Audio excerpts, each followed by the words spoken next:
Welcome to today's offering as part of our ongoing Catholic Intellectual Tradition series. It's really fun to have such a full house, and I think we are going to be a rather full house, which is great. So if you see people looking for a seat, and there are some at their table, try to give a little friendly wave. As you may very well, head table has 2 spots right now. As you may be aware, the Catholic Intellectual Tradition series, which is a collaborative effort of our Office of Faculty Development and the Division of Mission and Student Affairs, has been going on since 2007, so about a decade-long series, which takes place one offering each semester. Each offering held twice, just so we can accommodate schedules, but one offering each semester.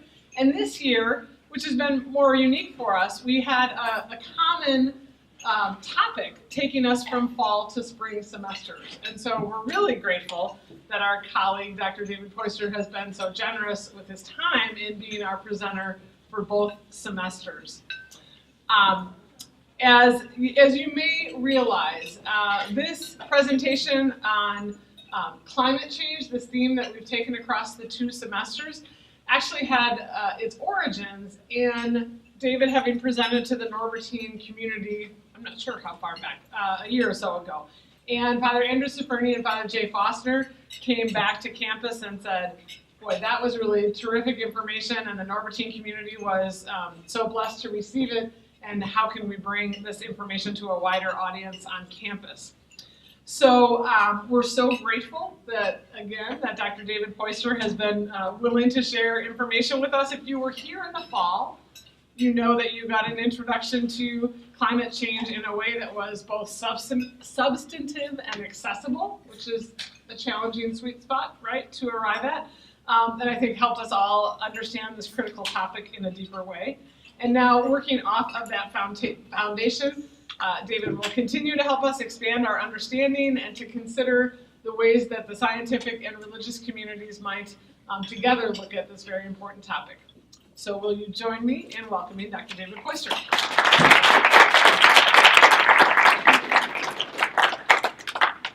Well, thanks. Can everyone hear me if I don't use the microphone? Okay. I want to go ahead and get started with this by first saying that if you missed part 1, you're still okay to see the sequel first about climate change. So my job was to introduce the science of climate change last semester, and then I think this semester I'm supposed to solve it. So this is the solution part of it. So the title of my talk is Answering the Call of Laudato Si, Science and the Common Good. So this papal encyclical, which translates to On Care for Our Common Home, deals with climate change among other things. So the first thing I want to do is talk about what part of the encyclical, what call from that am I going to answer, and then how does the common good fit into my answering that call. So first, what do I see as the call? So this is a quote from the encyclical. It says, given the complexity of the ecological crisis and its multiple causes, we need to realize that the solutions will not emerge from just one way of interpreting and transforming reality. Strictly a scientific view is unlikely to get us to a solution or move us in the right direction, according to the encyclical. And it gives some advice that science and religion, with their distinctive approaches to understanding reality, can enter into an intense dialogue fruitful to both. So that is what I see as the call to me as a scientist and as a practicing Catholic to respond to. Now, the common good is really set forth as one of the solutions to dealing with the crisis in the encyclical.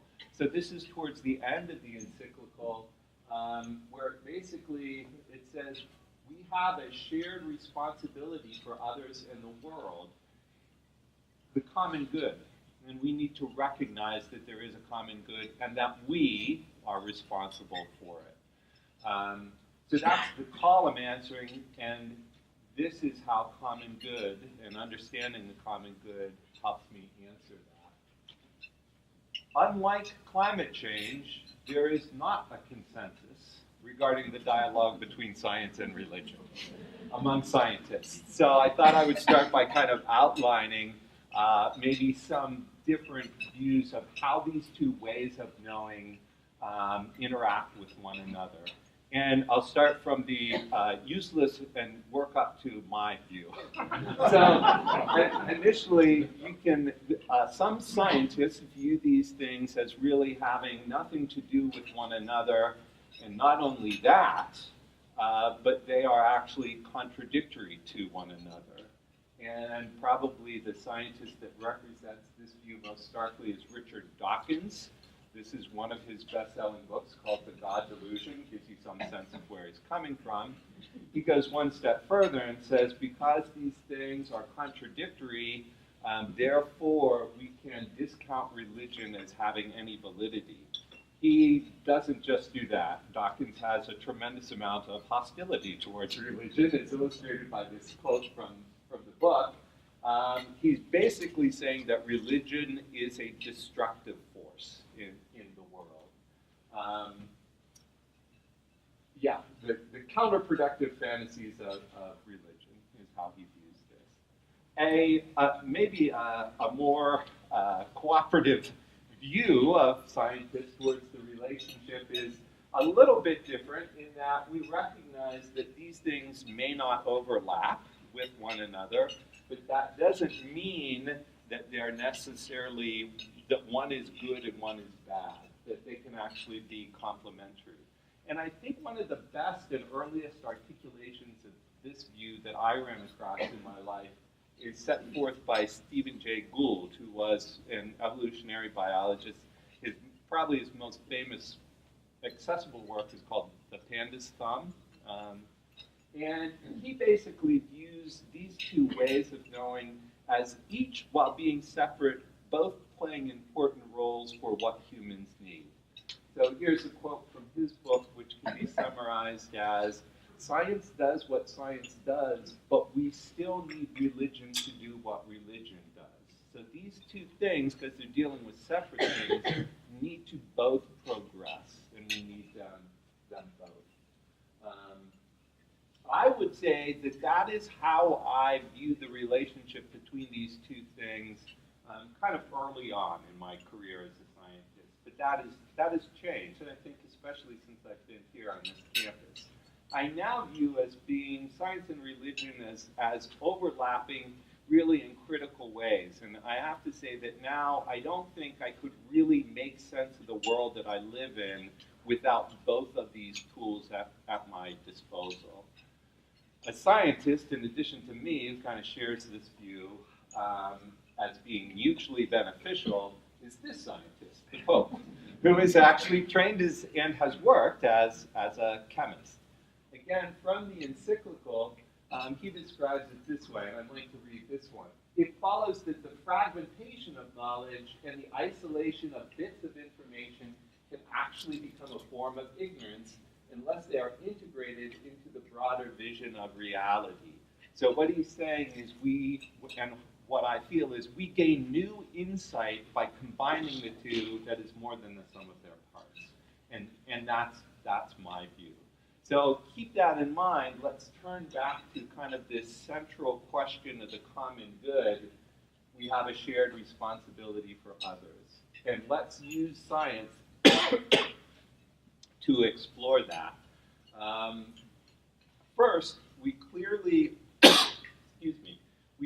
have a call in our religious practice as Christians, as Catholics, to respect and care for the common good, that we are responsible for each other. This quote from Matthew kind of summarizes that.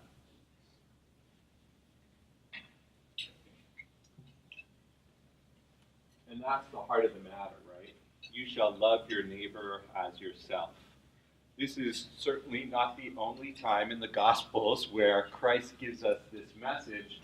Another one that I think is particularly relevant to this discussion is the parable of the Good Samaritan, which most of us are familiar with. A man is on the road between Jerusalem and Jericho, gets attacked and robbed. He's essentially left for dead on the side of the road.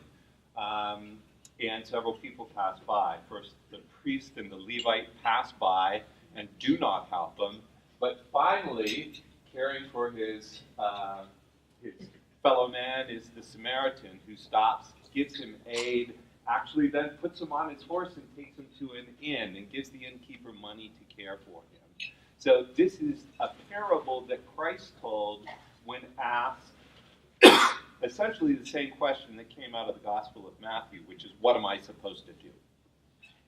And Christ said, this is what you're supposed to do. And the Samaritan is showing you what you should be doing. Okay, so that being in mind, we're also being called, especially this year on campus, right? Solidarity, when I saw that, I thought we're going to be talking about Poland in the 1980s, but it is directly related to the common good. For those of you who are younger, there was this labor movement, et cetera, et cetera. See me later, we'll talk about that. Okay, so once again, solidarity is all about committing oneself to the common good. So it's an important part of what we're supposed to be part of our discussion this year. So let's go back to this picture because it kind of sets the stage. The parable isn't just about a Samaritan encountering someone who needs help and helping him. That is preceded by the priest and the Levite passing that hurt person by. So it reminds us that, and probably we can think of our own lives like this, yeah, sometimes we answer this call to care for the common good, but sometimes we don't. There are lots of ways you can interpret what the priest and the Levite have done and why they've done what they've done. At this point, let me just say there are people who should have known better, right? They should have known better than to pass by someone who is hurt. Okay, so what does science have to say about this, right? What makes us want to answer the call to the common good, to care for that? And maybe why do we sometimes fall short of that?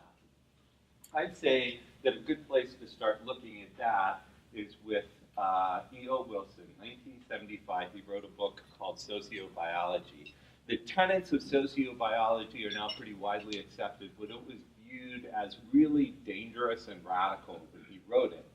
Because Wilson is a zoologist who studies social insects, mostly ants. And he basically said in sociobiology that animal behavior has the same biological roots as animal physiology, for example. It has been generated as the result of natural selection through the process of biological evolution.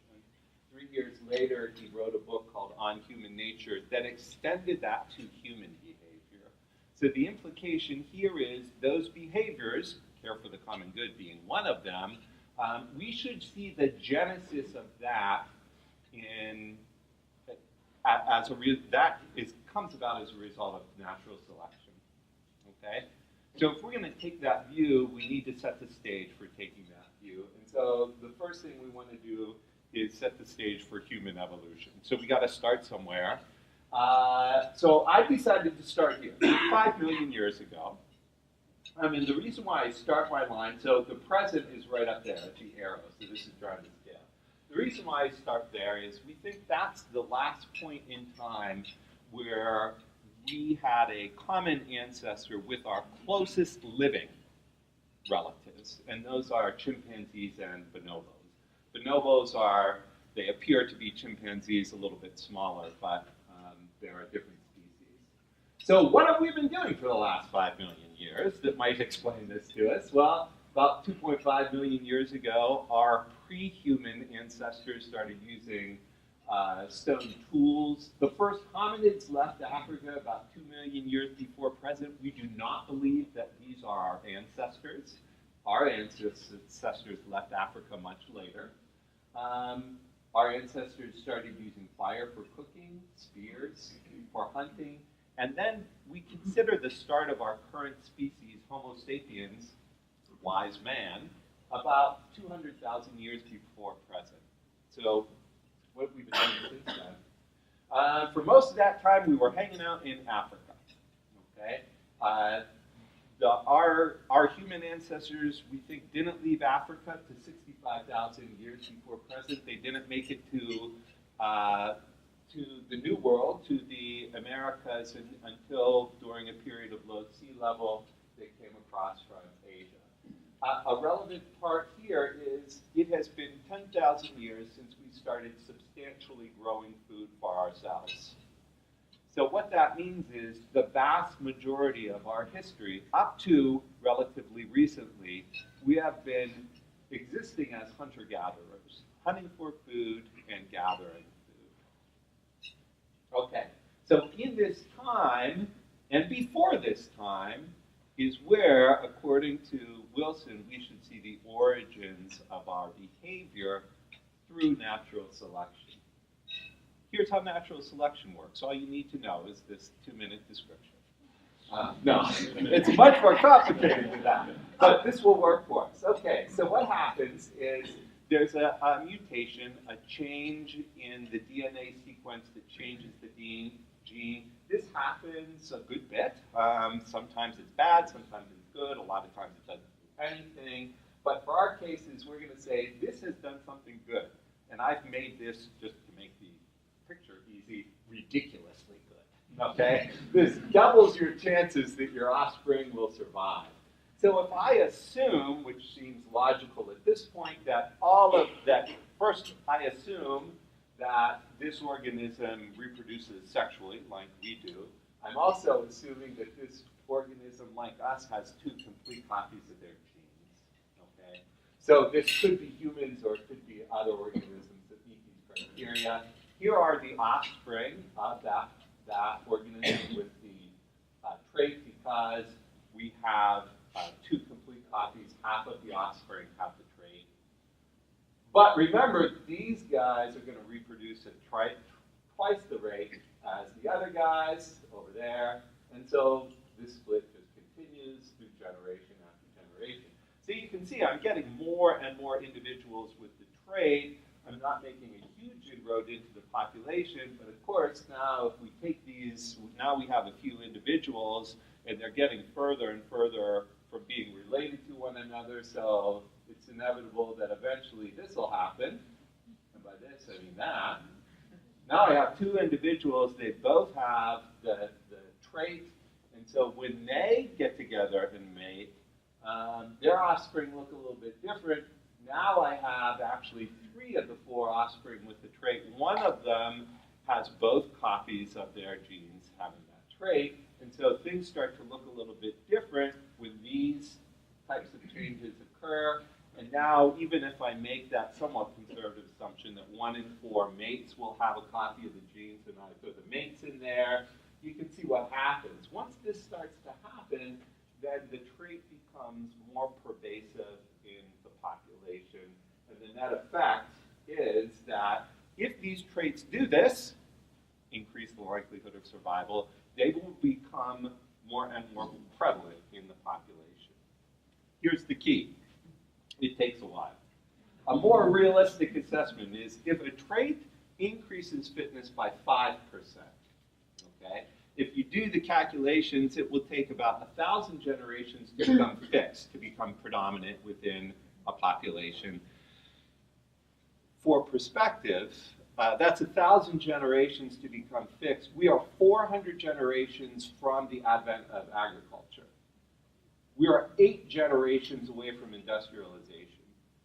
So what that means is, if we have evolved behaviors to make us more fit and to increase the representation of our genes in our offspring, those are behaviors that made us good hunter-gatherers, not behaviors that made us good college professors or good administrators. All right? We have been, through natural selection, given behaviors that made us good hunter-gatherers. Now, I think that's worked out pretty well for us, but keep that in mind. Okay, so that poses a problem, because what we're saying is we've evolved to fit into an environment that no longer exists. We don't know what it was like to be a hunter-gatherer in Africa 100,000 years ago. not completely, but we do have some good information about this. I'd say these are the three kind of main sources of information about where we get information about this. We can look at archaeological evidence. There are existing hunter-gatherer societies, and hunter-gatherer societies that were recently encountered in the 20th century, and of course, they were, in many cases, studied pretty thoroughly.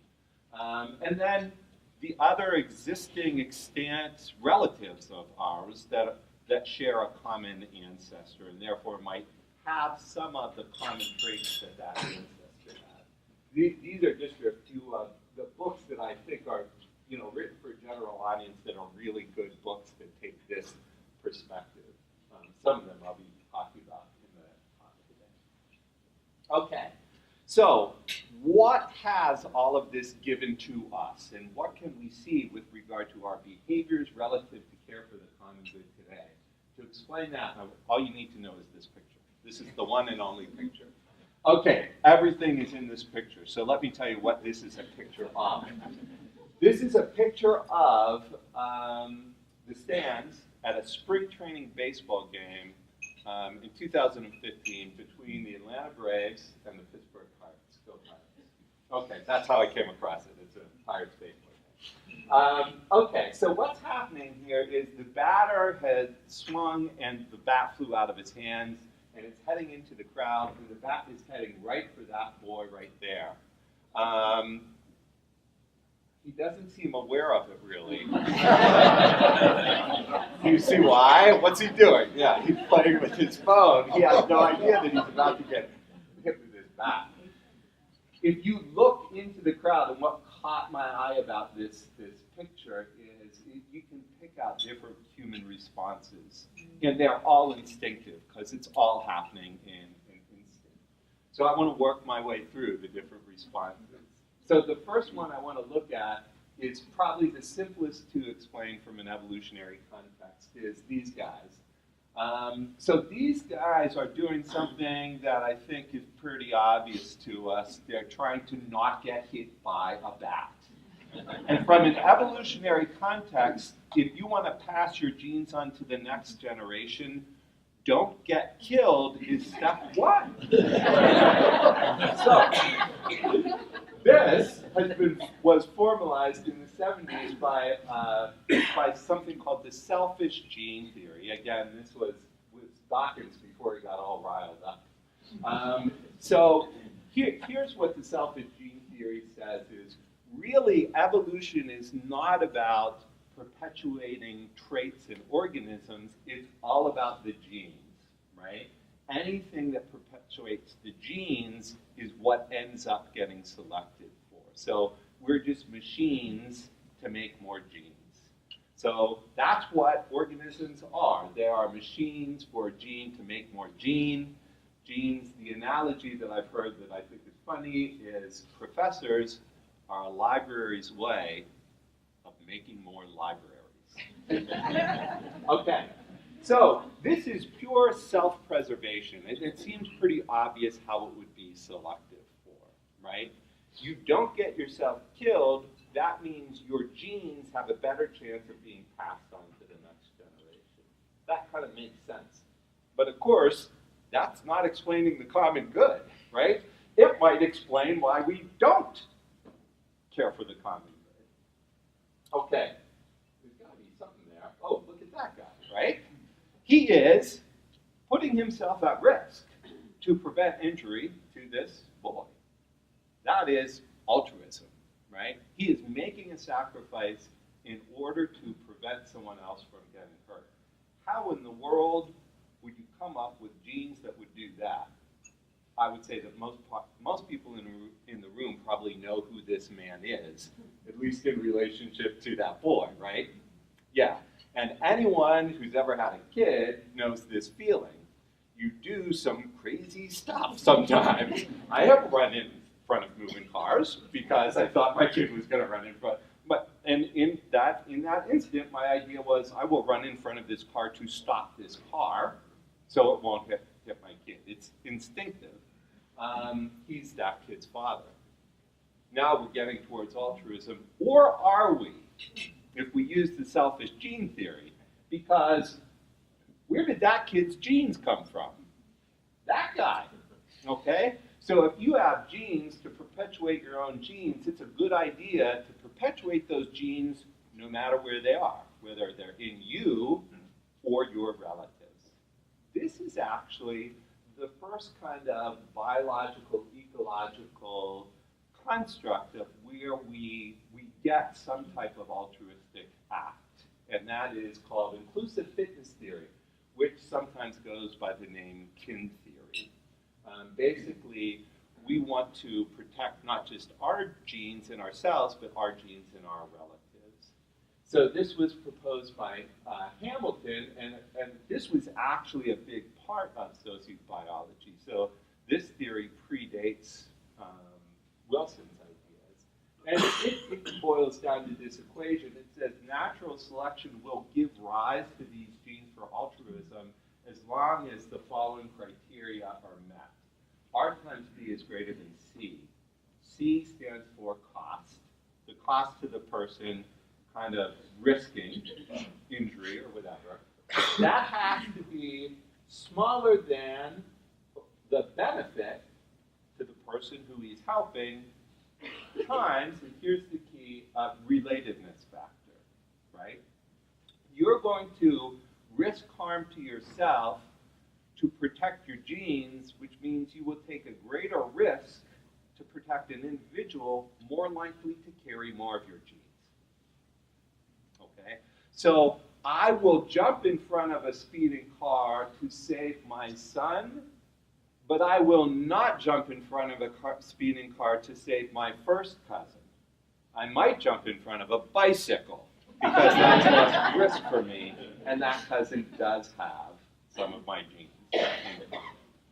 Okay, so this might, and in fact, this is still today what some people consider to be the root and the genesis of all altruistic acts. That this ultimately created some kind of tendency to look out for other people, and that's why the Samaritan stops. The Samaritan knows he's not really directly related to that person, but this is just something we do as a result of this. Okay, so that's one way to look at it. Now, what we're looking for is altruism. So that might be it. Are you looking for the altruist? You know, the person who's really doing something? I think there is one in there. But before we get to that person, I want to introduce what's going on there by looking at these people, because they're making very funny faces. Okay, so what if you look at them, if you just plop that face, that man's face out of the crowd and say, what's happening to this guy? We'd probably say, well, he's getting hit. You might even say, looks like he's getting hit with a bat, you know? They are, in some regards, experiencing getting hit with a bat by looking at someone getting hit with a bat, okay? And here's what we know about this. This is kind of the neuroscience of what I'm going to call empathy, right? When you, to borrow a phrase, feel someone else's pain. What does that mean exactly? So this is the pain matrix. So this is a functional MRI image of someone experiencing physical pain. So the parts that light up are parts of the brain that are more active, that are getting more oxygen at this moment. So when we experience pain, our brain processes that pain information in these parts. So this is the anterior cingulate cortex. These are other parts that I don't remember what they stand for, because they're not that important. Okay, but here's the interesting part. This is what your brain looks like when you're experiencing pain. But to some extent, this is what your brain looks like when you watch someone else experience pain, okay? When you have an empathy response. And this has been shown by experiments like this. So this is an experiment done by David Eagleman's group. He's a neuroscientist. And what they do is they show people pictures of a hand that's being poked by a Q-tip. your brain has to process that visual information so parts light up to do that. And then they show people a picture of someone getting their hand stabbed with a hypodermic needle. The same parts of your brain light up as when they see this. That's the visual part of the brain, plus all of these parts. You are not experiencing pain, you are seeing someone else experience pain. This happens to me every time I'm watching TV and they show a picture of someone on top of a tall building looking down. Does it happen to you? My hands right now, as I'm telling you about this, are getting sweaty. Because if you are on top of a tall building looking down, you have a physiological response. Okay. That's pretty remarkable, isn't it? That seeing someone else in pain, your brain experiences something similar to what you would experience if you yourself were in pain. Okay? So the question that Eagleman asked is, well, what? This is there. Where did it come from an evolutionary standpoint? And he says this is just a really, really useful skill to have. If you can mentally put yourself in someone else's position, then you can predict what they're going to do, and you can act accordingly. Okay? I would say, yeah, this is very handy, and empathy might bring us down the road to altruism, but we may not need anything new to explain why this is useful, right? In kin selection, in inclusive fitness theory, if you are my brother, part of me protecting my genes in you is being able to identify when you need help, right? If I am going to help you. So that may be the genesis of this. Regardless of what the advantage is, the question I want to ask now is this moving us to an explanation of altruism? Is empathy the first step in that direction that is not dependent on relationships, meaning kin relationships? Something more like what I think we know to be true, which is our altruistic tendencies aren't limited to our relatives. Okay. So let's go back to the picture and let's look at where's that guy, right? So I'm thinking that, or at least to make my story nice, I'm thinking that this guy right here is unrelated to that boy right there, but I'm also thinking he is making an attempt to put his body in front of that flying bat. So my question is, how do we get there? You know, how do we get to a point where we are willing to risk our own genes to save someone else's genes that we're not related to? Is there anything in evolution that can explain that? And, not me personally, but biologists think, yeah, there is. And the way they've gotten into that point is to use something borrowed from mathematics called game theory. Game theory is just a way to kind of translate different strategies and approaches to problem solving into mathematical equations. So whether you know it or not, you're familiar with it because you're familiar with this guy, right? If you're not familiar with this guy, you're familiar with this guy who played that guy in the movie A Beautiful Mind. So that was John Nash, the main character in A Beautiful Mind, that was his branch of mathematics, and that's what he won his Nobel Prize in economics for, was part of game theory. Not this part, but this is the part that is often related to altruism and the common good. The prisoner's dilemma. Okay, so here's the game. Two prisoners are arrested and they're brought into a police station. They are both accused of collaborating with each other on some crime, okay? And each prisoner is separated and given the choice, one of two choices. They can stay silent, meaning not say anything about their co-conspirator, or they can confess and betray. Basically said, yeah, we did it. So did he. So did the other person. He also helped with this crime.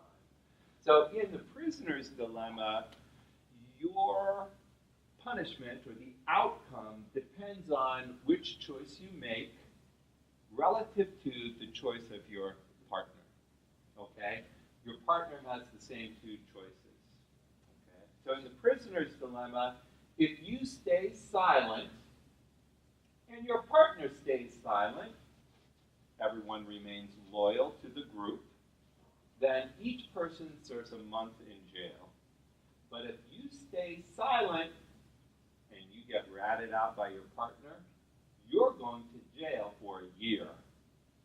Likewise, if you rat out your partner and your partner stays silent, you go free, and your partner goes to jail for a year. And if you both choose to rat each other out, you each serve 3 months in jail. Okay? So some version of this relative outcome is the basis of the prisoner's dilemma. So people usually situate here altruism, right? This is someone making a sacrifice, saying, yeah, I'll go to jail for a month for the common good, right? And it's the common good because if you look at what the overall jail time is, this gives you the lowest overall jail time, right? Each person serves a month, overall jail time of 2 months for everyone. Okay, but do you see what you have to do to get there? You have to remain loyal. And what happens if you remain loyal? If you remain loyal, you are opening yourself up to exploitation, right? You are putting yourself in the category that could put you in jail for a year, as opposed to the category that could put you in jail for a maximum of 3 months, okay? So the bad news about the prisoner's dilemma is ain't no way to get to altruism through the prisoner's dilemma, okay? There's no way that it makes sense to sacrifice yourself for the common good and still achieve the maximum benefit. And just to illustrate this, in this particular example, if this is your choice, no matter what your other person's choice is, on average, your sentence is 6.5 months, but on average, defection, which is what this is usually called in the prisoner's dilemma, is 1.5 months. Okay, so that's not good news for the common good, is it? Okay, so how exactly do we get there? Well, we have to kind of change the game a little bit. And the simulations of the prisoner's dilemma give us some indication of how the game may have changed that gave rise to altruism. You ultimately have to rely on the loyalty of the other conspirator, or in a larger group, your fellow group members. So an evolutionary psychologist who has done this says one of the keys that makes sense in terms of evolution is no one plays the prisoner's dilemma with other people in their group just once, right? If you're really in a group of hunter-gatherers living together in Africa, you encounter the same people time and time again. And the more times you have this type of interaction with them, you develop a common trust that you're going to help each other out, and you also develop a sense for who the defectors are. And in these simulations, that's one of the things that happens. Defectors don't get played with very often, okay? Ultimately, what you need to do is to somehow tip the cost benefit, right?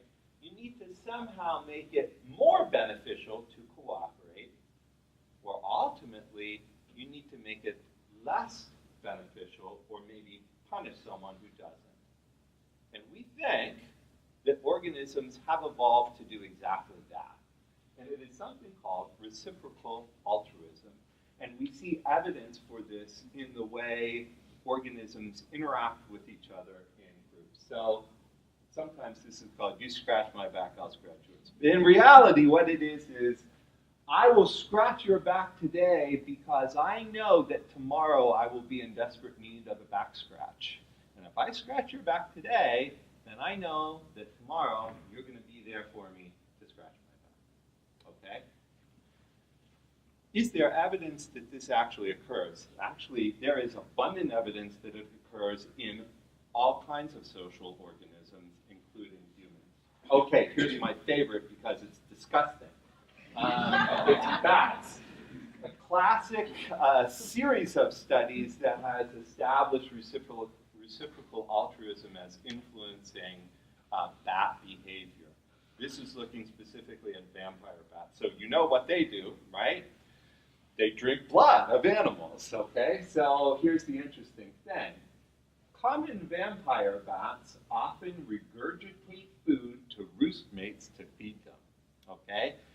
This is what these bats do, okay? Now, getting food for a vampire bat, it involves what you think it involves, right? You go out, you find a warm-blooded animal, you bite into that animal, and you suck the blood out, okay? Now, of course, the tricky part of that process is the biting the animal, right? That's when you're likely to be detected, the whole piercing through the skin with the razor-sharp teeth thing. So this is not an easy thing to do. You have to find an animal that is unaware enough, and you have to bite them in the right place to get some blood out. But man, once you're through the skin, you might as well load up, you know, because once you made it that far, you're in. So fill up your belly. And this is what these bats do. See pictures of these bats, and their abdomens are just distended as much as they can. They're actually red. There's so much blood in there that you can kind of see it bulging out of their guts. But there's no guarantee. In fact, everything has to be just right, even if you're out hunting all night, to get the blood. Okay? So what happens is these bats leave the roost in the evening. They spend all night looking for blood, and then in the morning they come back. And there are a lot of bats that were not successful. And when they all get back, what happens is the bats who have fed feed the bats that didn't feed. Okay? Here's the interesting thing about this. So this is, hey, if I could keep all this blood in my stomach, I'd be good. In fact, I might not even have to go out tomorrow night, right? I got enough blood in here. But they don't do that. They give it to the other bats. Here's the interesting thing about this. This is the abstract of that paper. Who the bats feed is predicted by who has fed them. Okay? And in fact, when bats come back to the roost, the behavior of sharing food is most often initiated not by the hungry bats. It's initiated by the belly full of blood bats. I got a belly full of blood. I come back to the roost, and I look for people to give blood to. Okay? Not people, bats. You see me around in the daylight. You know about it. Okay, so do you see what has to happen in order for this to work? Why not just be the slacker bat, right? Why not say, yes, here we go, out into the night, and then, like, just pop over to the next tree, take a little snooze, you hear your friends coming back, ooh, oh, didn't find any blood, you know. If that's what happens, the behavior of altruism does not get promulgated into the next generation, right? So why can't that happen? Well, remember, who gets fed? The feeders get fed, right? Bats need to keep track of their friends and their enemies in this group. They need to help bats that have helped them before. That's how altruism gets selected for through reciprocal altruism. This actually takes a lot of brain power. And in fact, the greater the extent to which bats do this, the bigger their brains are. So here is a correlation between kind of the intensity of the social interaction for different genuses of bats and how big this one part of their brain is, the neo, the new cortex, the kind of newest evolved part of the brain in mammals, how big it is relative to the rest of the brain.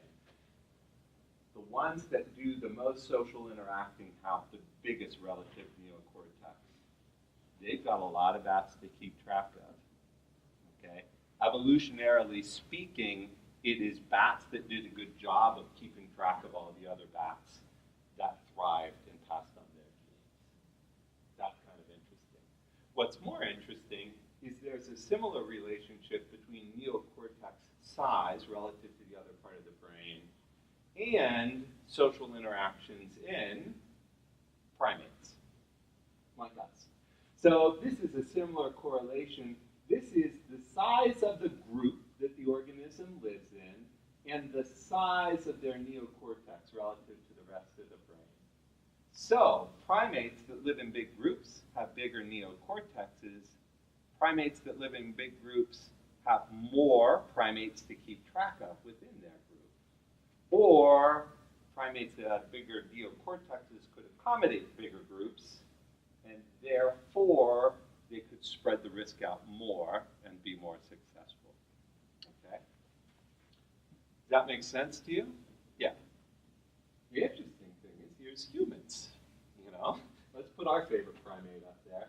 And that puts us at a group size of about 150, which doesn't seem relevant, but remember, we've evolved behavior not to maximize our fitness here, but back in a hunter-gathering society.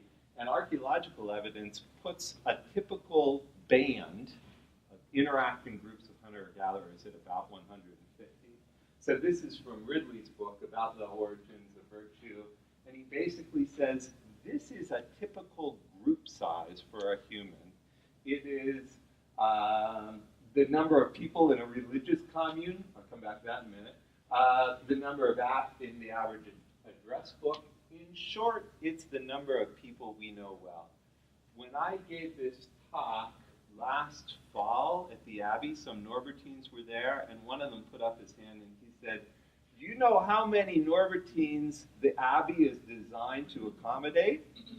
And I said, 150? He said, 150. Yeah, so humans are situated on this scale. So this is kind of pointing in the direction of maybe this is how we got to be as cooperative as we are. So in Ridley's book, he puts it this way. Sure, our minds have been built by selfish genes, but they have been built to be social, trustworthy, and cooperative. Okay. In fact, some people have gone a step further and said, you know, what we've been thinking about as inclusive fitness theory all these years doesn't really explain what's going on for humans, okay? And this has led to a big dust-up that is all based on math that no one understands between evolutionary biologists, which is hilarious to read. Anyway, so Wilson, who is a big proponent of inclusive fitness theory, says it's not enough. That is happening, kin selection happens, but so does this. He calls it group selection theory. One of the traits that we have evolved to have is to be good group members. That in itself is a trait that has made us successful. So he sums it up this way. In a group, selfish individuals beat altruistic individuals. And then read 100 math papers about that. But a group of altruistic individuals will beat another group of selfish individuals. So this trait of being good group members allows us to outcompete other groups, and therefore our genes become more pervasive. It's a little bit controversial, but Wilson isn't afraid of controversy. He does not lack confidence. The meaning of human existence is the title of this book. Okay. So we might be somewhere here. I think we are somewhere. I think without a doubt that this has influenced, I think, and selected for certain altruistic behaviors. But when you think about this, remember what it's selected for. It's selected for cooperation within a group. And that has given rise to what I will call the dark side of reciprocal altruism. So part of this dark side is, okay, now you want to preserve the genes and help everyone in your group. What does that mean for the individuals that may even be the same species of you, but are not part of your group? Okay? So now let's go back to that hand experiment, because that was just the start of that experiment.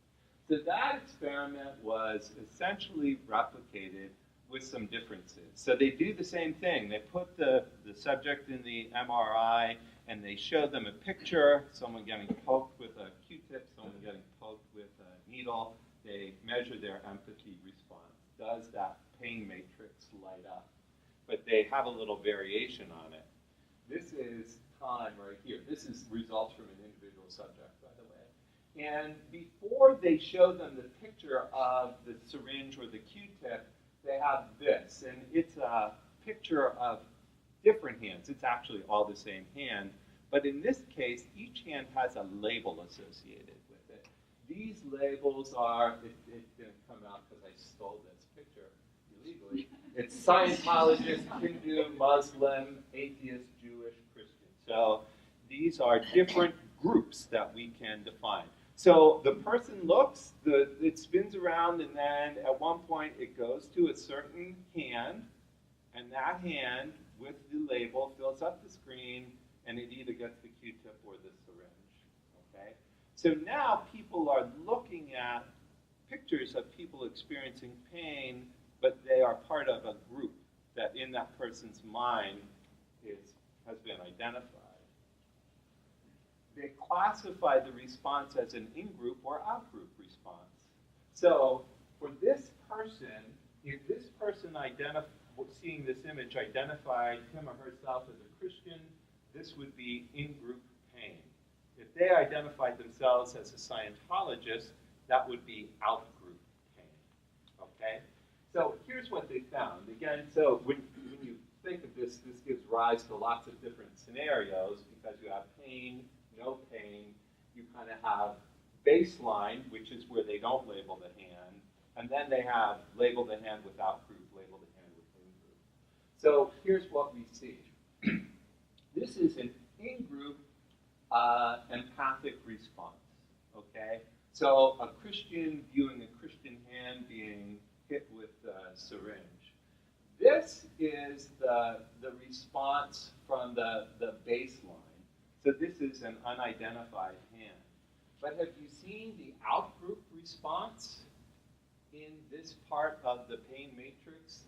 It is no different than essentially the baseline. You don't feel any more empathy for an out-group, this is in general, for an out-group hand than you do nothing, basically. So what this indicates is, again, this could be a remnant of that, right? A remnant of this tendency, yeah, I feel the pain of other people, and that makes me want to help them and identify them as being in pain. But really, what has been selected for is the group of some people, and not all the people.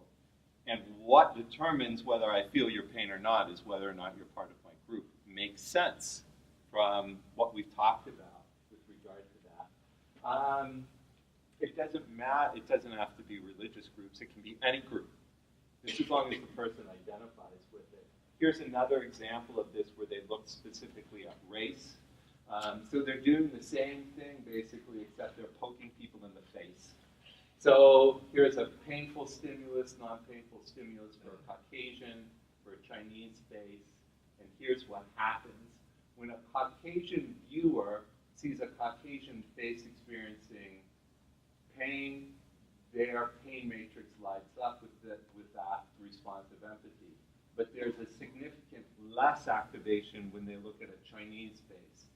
A Chinese subject has the empathy response to Chinese faces, but not to, or a significant amount less, for the Caucasian face. Okay? So they put it in this kind of dry term. Using functional magnetic resonance imaging, we demonstrate that whereas painful stimulations applied to racial in-group faces induce increased activations in the ACC and in the inferior frontal insular cortex, in both Caucasians and Chinese, the empathic neural response in the ACC decreased significantly when participants viewed faces of other races. Again, I think what this is indicating to us is this is something that we may want to keep in mind with regard to our altruistic tendencies. That if human altruism was generated through reciprocal altruism, it may mean that there is an in-group to out-group bias. Okay? Okay, so that's one thing, and I think that's relevant, and that's probably pretty powerful insight. Another potential constraint to this is, remember, the only way that altruism gets selected for is no cheaters, right? So I propose that another implication of altruism evolving through reciprocal altruism is an intense need for fairness, okay? So this is from a Nature article, and it says, there's lots of words, but there's going to be a treat at the end if you bear with me. Okay, during the evolution of cooperation, it may have become critical for individuals to compare their own efforts and payoffs with those of others. Negative reactions may occur when expectations are violated. This happened to me this morning. I came and went to park my car, and I realized that someone had decided to take up 2 parking spaces. Yeah. Doesn't hurt them at all, right? But that's not fair. No one should get 2 parking spaces. Who do they think they are, right? This clearly violated my expectation, and I had a negative response. Okay. Although there exists substantial cultural variation in its particulars, this sense of fairness is probably a human universal that has been shown to prevail in a wide variety of circumstances. We all know this, right? We all get ticked off by unfairness, okay? If you look at this, look at the title of the article it comes from, you can see what's coming. We're not the only ones who do this, okay? We're not the only ones, animals, we looked at bats, who have maybe developed these altruistic tendencies as a result of reciprocal altruism, so we're not the only ones that should have this, okay? So this paper is actually about monkeys and unequal pay in monkeys. So what I want to do now is I want to show you a video of an experiment that this paper was based on. I want to set this up. So this is a video where I have 2 monkeys. They're in 2 cages side by side, and they can see each other. The human primate is up here. And they have trained these monkeys to perform a task and receive a reward. Okay? So the task that the monkeys have been trained to do is to, when the experimenter gives them a stone, they take the stone and then give it back to the experimenter when they're prompted to return it. Okay? And as a reward for doing that, they get a piece of cucumber. That's their reward. And they like cucumbers, so that's how they can train them to do this. So they've trained these monkeys. These monkeys are no different. They've trained these they will repeat this task for a minimum of 25 times in a row. And I assume that's as far as they've gone because you don't want to fill up a monkey with more than 25 cucumbers. Okay, so that's what they've been trained to do. Here's a little variation on that. This monkey right here is about to complete the task, return the stone to the experimenter, and get a piece of cucumber from that container. The monkey next to that monkey will then go through the same process, but you can't see it now. There's a container of grapes right beside that. Grapes are much more sought after by these monkeys than cucumbers. So watch what happens because the monkey on the right gets a grape. Keep in mind that this monkey, both monkeys, will gladly continue to perform this task for as long as you ask them to, as long as you keep giving them a cucumber. So, whoops, that doesn't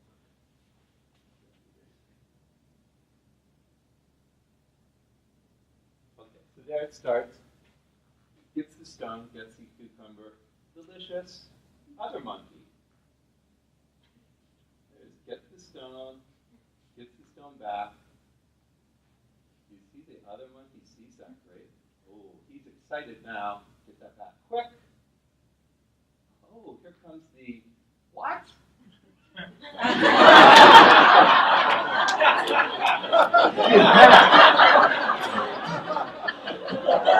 His friend is about to get another grape, and he sees it again. Oh. There's the stone. Oh, maybe it's the stone. I'll test that out. No. Give that back. What? way, am I?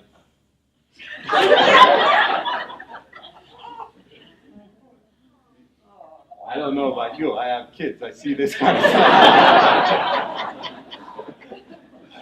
Yeah. So, there you go.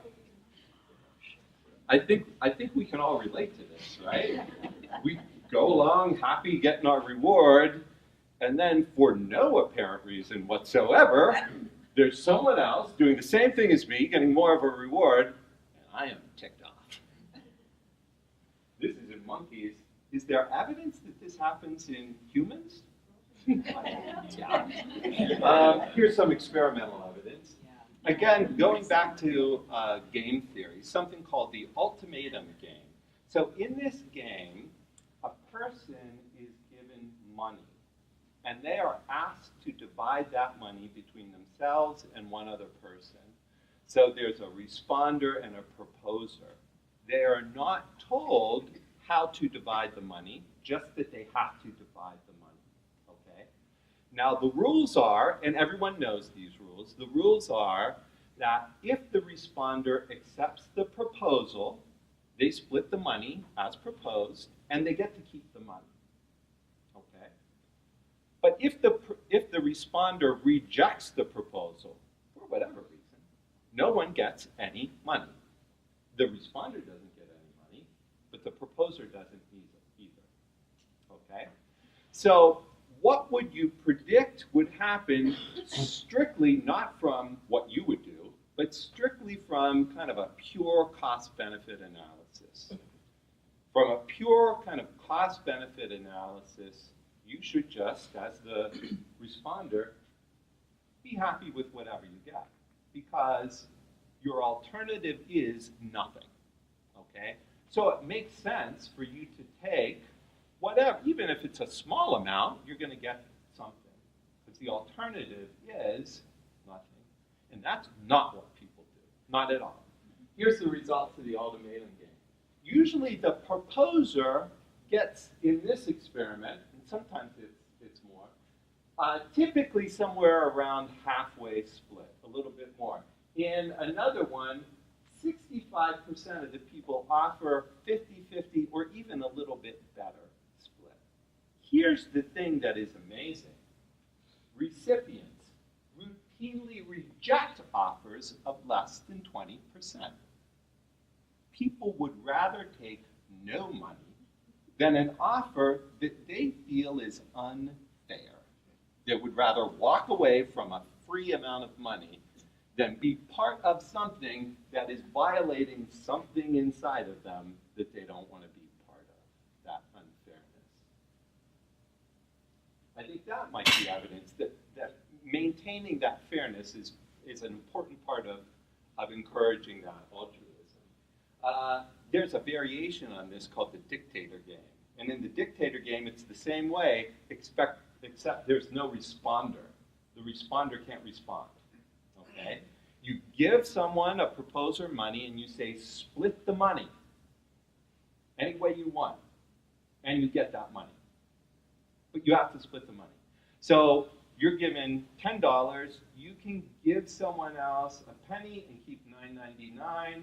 You can do whatever you want. Okay? Now here, it removes the motivation of the proposer to get the responder on board. So that motivation is gone, and so you think, well, everyone's going to give a penny. Very, very few people give a penny. And in fact, in the dictator, about 21% of the people offer an even split. Even though, no matter what, they're going to get whatever they decide they're going to give themselves. There is some kind of, I think, inherent fairness in our minds. There is lots of interesting stuff that has come out of these types of kind of experimental economics. I think one of the most interesting things is if you give the players of the ultimatum game a test beforehand and say you're going to assign their roles based on the test, everyone accepts a greater asymmetry. If we do not need equality, what we need is fairness, right? We don't deny someone a benefit that we feel they've earned, but if we feel it is unearned, then that makes us angry. And within the context of reciprocal altruism, that makes sense, right? It is the guy who's not trying to find, it's the bat that's not trying to find blood that's a problem, not the bat that always tries to find blood and never does. Okay, so what that means is there may be this other restriction, okay? We can engage in altruistic acts, but there needs to be some component of fairness to that. We don't want to be the sucker, right? We don't want to be the guy who always stays silent and always goes to jail for a year. Okay, so I got you all hyped up because I told you it was natural for us to be good to each other, and then I said, well, maybe not, maybe there are limits. So what is the balance here? Well, this again is where I think there's some real encouraging, there's an encouraging way to view this given what we're doing nowadays. And I think this kind of sums up what I'm trying to get at. This is a book by Steven Pinker. So he's one of these people who has taken sociobiology and turned it into the field of evolutionary psychology. And he wrote a book to basically make a very strong case for one point. People are nicer to each other now than they ever have been before. Okay? So he says the decline of violence may be the most significant and least appreciated development in the history of our species. And he spends a huge part of a very, very thick book making this point. Okay? Lots of data indicates that this is the case, that we are less violent, that we treat each other better than we ever have in our past. Okay? Now, the interesting thing about this is what he attributes this change to. Okay?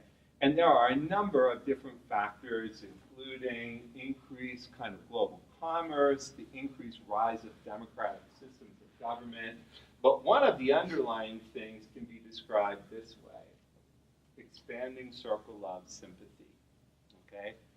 Remember, in those experiments, we draw a circle around ourselves and we care for the people inside of our group, right? And if we identify someone as not being inside of our group, our neurological response is a little bit different.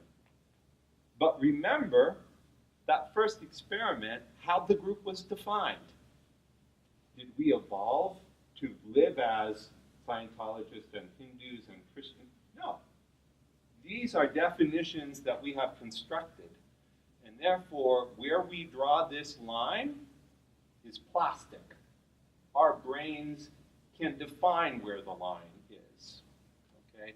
We can say and recognize, yeah, I have a particular affinity to help people in my group, but I can define who my group is. Okay? And that's what Pinker says we're doing. That line that defines our circle is getting bigger and bigger as time goes on. The reason why, and do you see why this really makes sense when we view what we're called to do, which is love one another in very simple terms, in this evolutionary context. This really sums it up. It says, early human societies must have been optimal breeding grounds for survival of the kindest, aimed at family and potential reciprocators. But once this sensitivity had come into existence, its range expanded. Okay? So in this view, I love this term, survival of the kindest. So in this view, we, over time, have been defining our group as including more and more people. And then this primatologist goes on to say, it's good to realize that in stressing kindness, religions are enforcing what is already part of our humanity. They are not turning human behavior around, only underlying its pre-existing condition. And this is the kind of thing that occurs to me frequently as I'm sitting in church and listening to Father Andrew preach about the parable of the Good Samaritan. Or I'm listening to Julie talked about her work on successful Christian marriages, and I'm thinking about what a good evolutionary strategy pair bonding is. You know, this dialogue gives you insights that you don't get without it.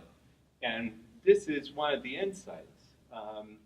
So we're called to be nice to people, right? To love one another. But we've now seen that part of what we really need to do is to be nice to everyone. We're being asked to draw our circle around all people that live in the world. Okay? This is particularly relevant to global climate change. We're being called by this story to do that. And it's embedded in this story if you think about it, right? One of the important parts of this story is who this person is. When I say Samaritan, you say good, because he's a good Samaritan, right? To the person hearing this parable from Jesus, that is absolutely the opposite response they would have. Samaritans were not friends of Jews. Samaritans were enemies of Jews. They literally had armed conflict before. The Samaritans had decided the Jews were all out of whack, and they made their own temple, and they told them to go away, and all kinds of problems. These were not people who were naturally friendly. So when Jesus is asked, and he is asked before he tells this parable, who is my neighbor? This is the story he tells. He specifically says, your neighbor is someone who is hurt, even if he is your enemy. Okay? And this person who is held up as the ideal of what we should be striving for, to the listener of that parable, clearly an outgroup, right? And so this is one of the powerful kind of embedded calls of the parable of the Good Samaritan that's related to what we've been talking about. Not only do we have to care for the people in our circle, we have to care for the people who are outside of the circles that we currently draw. I want to sum this up with this quote from Pierre Teilhard de Chardin, who I think is one of the most compelling writers that have combined science and religion. So he is a Jesuit priest, wrote in the middle of the 20th century. He was also a geologist and a paleontologist. And he says, love one another, recognizing in the heart of each of you the same God who is being born. Those words, first spoken 2,000 years ago, now began to reveal themselves as the essential structural law of what we call progress and evolution. He didn't have the benefit of group selection theory and game theory and Steven Pinker's book, but I think he was on to what the point that I'm trying to make here. So, with that conclusion, I wanted to end by really thanking the Office of Faculty Development and Mission and Student Affairs.